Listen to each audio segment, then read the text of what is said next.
దేవునికి స్తోత్రం. అందరికీ నా హృదయపూర్వక వందనాలు. ప్రయత్నిస్తున్నాడు దేవుడు మిమ్మల్ని మీ కుటుంబాన్ని దీవించి ఆశీర్వదించును గాక. ఈరోజు దేవుడు మనందరి కొరకు తెలియపరుస్తున్న అద్భుతమైన వాక్య సందేశం విందాం. జెఫన్యా గ్రంథము 3వ అధ్యాయం 15వ వచనం. తాను మీకు విధించిన శిక్షను యెహోవా కొట్టివేసి ఉన్నాడు, మీ శత్రువులను ఆయన వెళ్ళగొట్టి ఉన్నాడు. ఇజ్రాయేలుకు రాజు అయిన యెహోవా మీ మధ్య ఉన్నాడు, ఇక మీదట మీకు అపాయము సంభవింపదు. దేవునికి సమస్తమేమి కలుగును గాక. ఈ గొప్ప వాగ్దానము మనందరి జీవితంలో నెరవేర్చబడును గాక. ఆమెను ప్రియ దేవుని బిడ్డారా, దేవుడు ఈరోజు మనందరి కొరకు తెలియపరిచినటువంటి ఈ గొప్ప అద్భుతమైన వాక్యాన్ని ధ్యానం చేద్దాము. దేవుడు చెప్తున్నాడు ఏంటంటే, ఏదైతే దుష్టుడు ఏదైతే శిక్ష నీ మీద వేయాలని ఆశపడి ఉన్నాడో ఆ శిక్షను దేవుడు కొట్టివేసి ఉన్నాడు. ఏ శిక్ష అయితే నీ మీదకి వస్తూ ఉన్నదో, రక్షకుడుగా యేసయ్య ఈ భూమి మీదకి వచ్చి ఉన్నాడు. నీ శిక్షను కొట్టివేయడానికే ఆయన ఈ భూమి మీదకి రక్షకుడిగా వచ్చిన సంగతి దేవుడు తెలియపరుస్తాడు. మీ శత్రువును ఆయన వెళ్ళగొట్టి ఉన్నాడు. ఇజ్రాయేలుకు రాజు అని యెహోవా. ఆయన ఎవరంటే రాజు. ఎక్కడున్నాడు?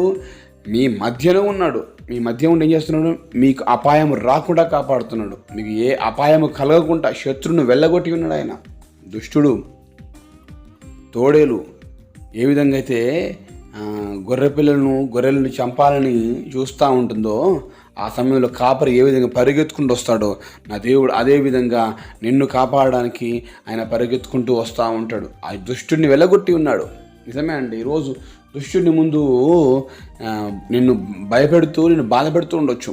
చూడండి, ఒక పామును చంపిన తర్వాతకి ఆ పాము తల చితకబట్టిన తర్వాత కూడా దాని తోక కదులుతూ ఉంటుంది. దాని అర్థం ఏంటంటే అది పూర్తి ప్రాణం అంతా కోల్పోతుంది అని అర్థమే. కానీ అది బ్రతుకుతుంది, కదులుతుందంటే దానికి జీవం ఉందని ఎంత మాత్రం కాదండి. ఈరోజు నిన్ను భయపెట్టే శత్రువు, వాడిని దేవుడు ఎప్పుడో వాడిని తలని చితకదొక్కి శిలవలోనే కలవడి శిలలో దాన్ని చితకదొక్కాడు. ఈరోజు నిన్ను భయపెడతా ఉన్నాడు. బ్రతుకున్నట్టుగా నిన్ను సజీవంగా నేను భయపెడుతున్నట్లుగా, నీ పని అయిపోయిందని చెప్తున్నట్టుగా వాడు వెకిల్ నవ్వులు నవ్వుతూ నిన్ను భయపెడుతూ ఉండొచ్చు. కానీ దేవుడు చెప్తున్నాడు, నీకు విధించిన శిక్ష అయితే ఉన్నదో, నీ సాతాన్ని ఆల్రెడీ ఎప్పుడు శిలలో తొక్కివేసాను, భయపడమాకు. దాన్ని కొట్టివేసి ఉన్నాను. ఆ శత్రువుని కొట్టివేసి ఉన్నాను. శిక్షని మీద కొట్టివేసి ఉన్నాను. నీ శత్రువును వెళ్ళగొట్టి ఉన్నాను. నేను ఎవరిని? ఇజ్రాయేలుకు రాజును. రాజుకు కొదువు ఉంటుందండి? ఏ కొదువు ఉండదు. ఆ రాజు ఎక్కడున్నాడు? మీ మధ్య ఉన్నాడు. ఈరోజు మీ కుటుంబంలో భార్య భర్త పిల్లలతో నివాసం చేస్తున్నావా? ఎక్కడ ఉంటున్నాడు? మీ మధ్య దేవుడు ఉన్నాడు. మీ కుటుంబంలో దేవుడు ఉన్నాడు. ఏ అపాయం కలగకుండా దేవుడు మిమ్మల్ని కాపాడితే ఉన్నాడు. మీ శత్రువును వెళ్ళగొట్టి ఉన్నాడు. ఈరోజు నిన్ను ఏదైతే ఇబ్బంది పెడుతున్న శత్రువు ఉందో ఆ శత్రువున్న దేవుడు వెళ్ళగొట్టి ఉన్నాడని నమ్మును.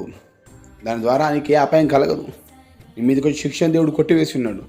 విధంగా గమనించే ప్రియదేవుని బిడ్డలారా, నిన్ను ఏది ఇబ్బంది పెట్టే శత్రువు ఉన్నది నీకు ఈరోజు? అనారోగ్యమైన శత్రువు ఉన్నదా? ఆర్థికపరమైన శత్రువు ఉన్నదా? లేదా నిజంగానే నిన్ను భయపెట్టే శత్రువులు, మానవ రూపకమైన శత్రువులు ఉన్నారా? మంత్రంతా చేతబడి కీళ్ళ చేత బాధపడుతూ ఆ శత్రువుల చేత బాధపడుతున్నావా? ఏ శత్రువు అయినా నా దేవుడు చెప్తున్నాడు, నేను నీకు ఏ అపాయం కలగకుండా నీ శత్రువును వెళ్ళగొట్టి ఉన్నాను. సో మరి దేవుడు చెప్తున్నాడు, నేను వెళ్ళగొట్టి ఉన్నాను అని చెప్పాక రావడానికి అవకాశం లేదు. దేవుడు ఒక్కసారి గెట్అవుట్ వెళ్ళిపో అని చెప్పినప్పుడు అది నీ చింతకు రాదండి ఎంత మాత్రం కూడా. ఆ బాధ, ఆ సమస్య నీ దరి చేరదు ఇక. నిజంగా దేవుడు ఎంత గొప్పవాడు, మనమంటే ఎంత ప్రేమ ఇష్టం కలిగి ఉన్నాడు అనే విషయాన్ని ఇక్కడ మనము గమనించవచ్చు.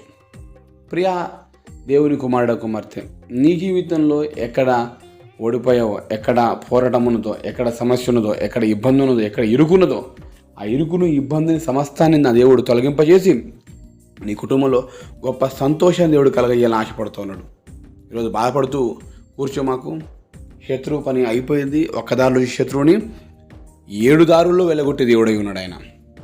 ఈరోజు నీకున్న సమస్య నిన్ను బాధ పెట్టడానికి అది ఒక్క దారిలో వచ్చి ఉండొచ్చు. కానీ నా దేవుడు చెప్తున్నాడు, దానిని 7 దారులు తరిమి కొట్టి ఉన్నాను బిడ్డ, భయపడమాకు అంటున్నాడు. ఈ దినాలలో దేవుడు మన మధ్యలో ఉండి, ఆయన రాజు మనకు కావాల్సిన సర్వస్వాన్ని సమకూర్చి కావలసిన మెండైన దీవెన ఆశీర్వాదాలను కుమ్మరించున్నాడు. కనుక ఇంత గొప్ప వాగ్దానాన్ని దేవుడు నీకు తెలియపరుస్తుండగా ధైర్యంతో ఈ వాగ్దానాన్ని చేతబట్టి ముందు సాగుదాం. తద్వారా దైవిక దీవెన ఆశలు పొందుకుందాం. ప్రార్థన చేసుకుందామా? ప్రార్థన.